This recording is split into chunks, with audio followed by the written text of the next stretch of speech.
Hello, everybody. This is Gary. Today is Wednesday, May 27th, 2020. It is 1:54 p.m. Eastern Standard Time in the United States in Rochester, New York. And this is my entry for today about coping with mental illness and the coronavirus. But actually, what I wanted to tell today about was past hospitalizations that I've had in the past and medications and which were helpful and which were not, and how was I treated while I was in the hospital. The first time I ever went in the hospital, I'm 54 years old. The first time I went into a mental hospital was when I was 18 at the University of Rochester in Strong Memorial Hospital in Rochester, New York. Um, I spent 2 weeks in the hospital and they put me on an antidepressant called doxapen. It is a medication of the tricyclic class of antidepressants. I didn't find it very useful as a medication when I was taking it. It didn't really do much for my depression. And at the time, I hadn't been yet diagnosed as being psychotic. And so, as an antidepressant by itself, it didn't have any effect on my mental illness one way or the other, except for the unpleasant side effects, which included things like drowsiness and dry mouth. So, doxapen was not very useful. That 2 weeks hospitalization was not very useful either. When I got out, I ended up going back into the hospital for psychosis, but I didn't go back to the University of Rochester. I ended up in the Rochester Psychiatric Center, which at the time was the state owned mental hospital for Rochester, New York, and Monroe County in New York State in the United States. Um, I was treated well when I was at the University of Rochester inpatient psychiatric unit for 2 weeks. I don't think it was very helpful for my mental illness, but I wasn't abused, I wasn't mistreated, I wasn't restrained in any way, other than the fact that the doors to the mental ward were closed. Um, in order to qualify for Medicaid, and because I was still psychotic, I had to leave my father's house when I was 18 and go to the state hospital. I was there for 9 months, and this is like around 1985. I was like 19, 20 years old. I spent 9 months in the state hospital. I was on the 10th floor. Unlike the private hospital, I did not have my own bedroom. They had 50 men in a dormitory style setting with beds right next to each other and dressers and closets. Very little privacy. 50 men sleeping in one large room. Our PC was a little bit rougher. Rochester Psychiatric Center was a little bit rougher than when I was in the private mental hospital.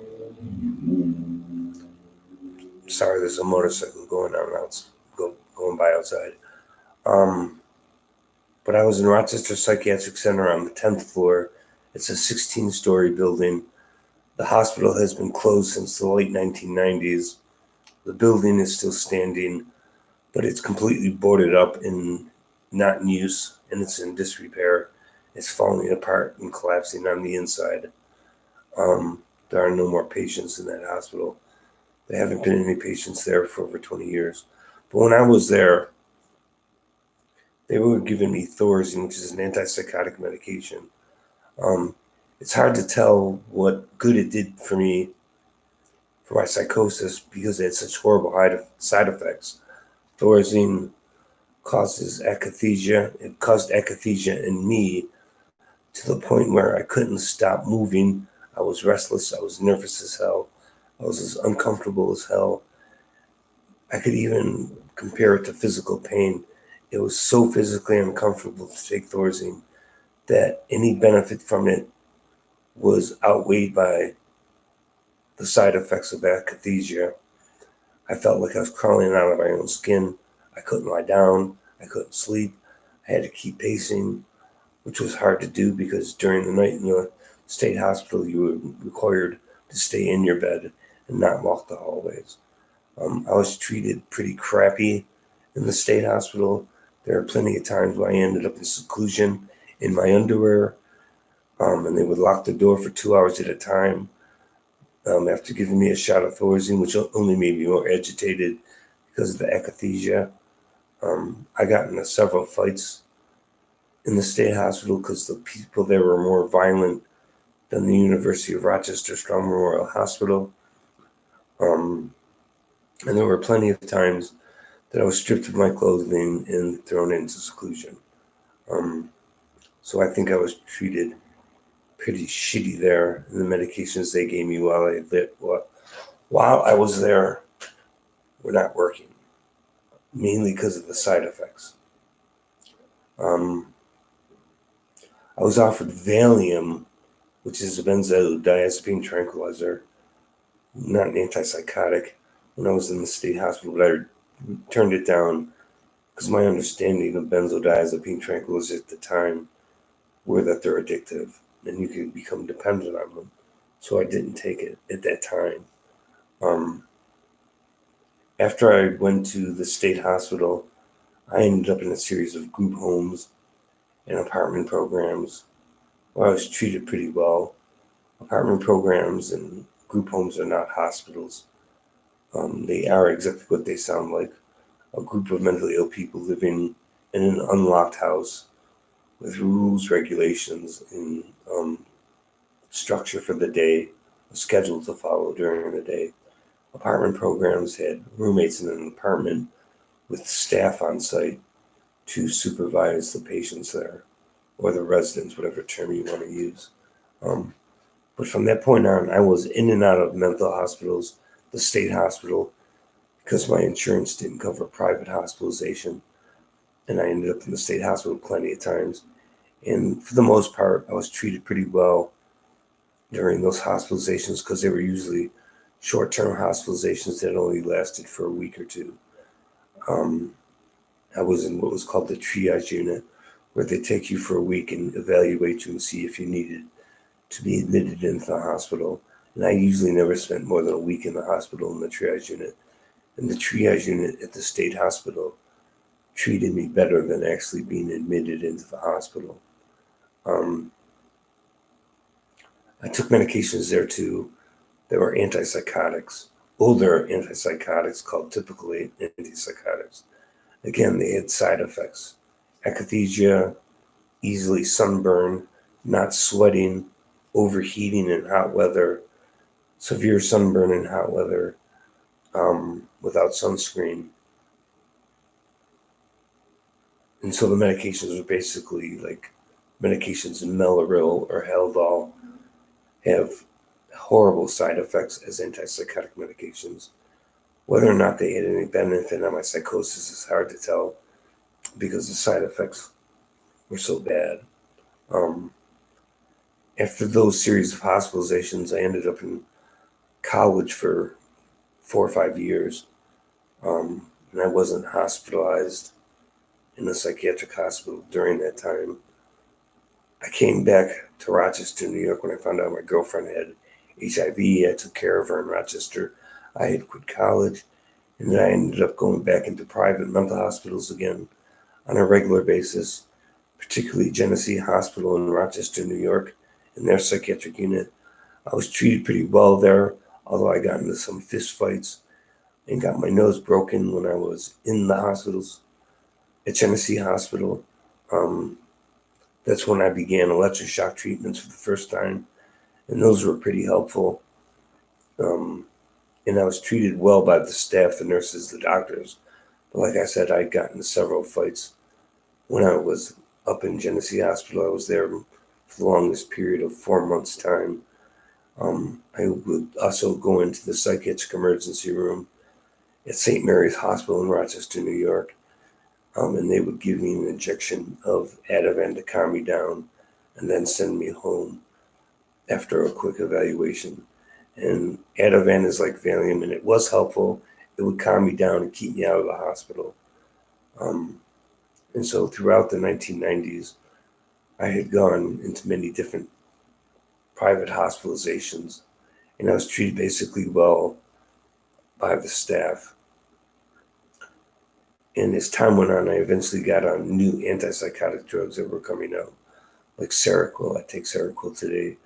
Seroquel is much more helpful than the older antipsychotic drugs. It's called an atypical antipsychotic drug. It's been around for a while, long enough to have a generic, cheaper version of the drug, which is what I take.